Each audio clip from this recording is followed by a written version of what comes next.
മൻ അറാദ അൻ യൻജുവ മിൻ അദാബിൽ ഖബ്രി ഫഅലൈഹി അൻ യുലാസിമ അർബഅത അശ്യാഇൻ വയജ്തനിബ അർബഅത അശ്യാ.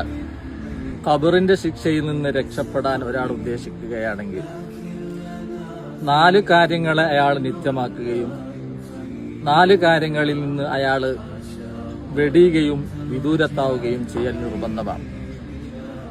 അയാൾ നിത്യമാക്കേണ്ട 4 കാര്യങ്ങളിൽ ഒന്നാമത്തത് മുഹാഫളത്തുസ്സല, കൃത്യമായി നിർവഹിക്കേണ്ടുന്ന ഫർളായ നമസ്കാരങ്ങളെ കൃത്യമായി നിർവഹിക്കലാണ്. രണ്ടാമത്തത് വസ്സദഖ, ധാരാളമായി അയാൾ ദാനം കൊടുക്കുക. മൂന്നാമത് ഖിറാഅത്തുൽ ഖുർആൻ, പരിശുദ്ധ ഖുർആൻ നിത്യവും അയാൾ പാരായണം ചെയ്തുകൊണ്ടിരിക്കുക. നാലാമത് കസ്റത്തു തസ്ബീഹ്, ധാരാളം തസ്ബീഹുകൾ പറഞ്ഞുകൊണ്ടിരിക്കുക എന്നുള്ളതാണ്. ഫഇന്ന ഹാദിഹിൽ അശ്യാഅ തുലീഉൽ ഖബറ വതുവസ്സിഉഹു. ഈ 4 കാര്യങ്ങൾ അവന്റെ ഖബറിൽ പ്രകാശമുണ്ടാക്കുകയും അവന്റെ ഖബറിൽ വിശാലത നൽകുന്നതാണ് എന്ന് നബി തങ്ങൾ പഠിപ്പിച്ചു.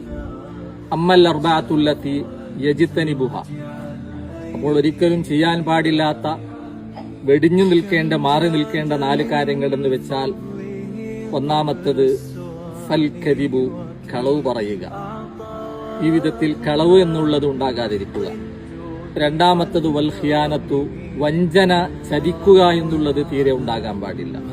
മൂന്നാമത്തത് വന്നമീമത്തു, ഏഷണി പറയുക, പരസ്പരം ഭിന്നിപ്പിക്കാൻ വേണ്ടി ജനങ്ങളുടെ ഇടയിൽ ഏഷണി പറയുന്ന സ്വഭാവം, അതിൽ നിന്ന് മാറി നിൽക്കുക. വൽ ബൗലു അലൽ ബദനി, അതുപോലെ കൃത്യമായി മൂത്രിച്ച് മനോഹരിക്കാതിരിക്കുക. ഈ 4 കാര്യങ്ങൾ വെടിയുക എന്നുള്ളതും ഇതിൽ നിന്ന് സൂക്ഷിക്കുക എന്നുള്ളതും ഖബറിന്റെ ശിക്ഷയിൽ നിന്ന് രക്ഷപ്പെടുത്തുന്നതാണ്.